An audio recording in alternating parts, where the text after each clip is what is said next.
Hi, today's problem is MOLDS kahoy. So now we've found the best solution.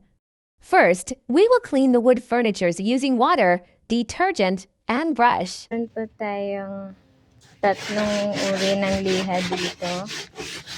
Ang gagamitin po namin pang liha ay number 60. Yun yung malalaki. Yan. At number 120. Yun po yung medyo magaspang. Pero magaspang yun. Ito mas malaki yung gaspang ng 60. At ito naman pong 1,000 ang smooth. Smooth na siya. So, ayan. Lilihain po natin itong lamesa. Tatanggalin natin yung mga rough surface para i-ready sa varnish. Ayan.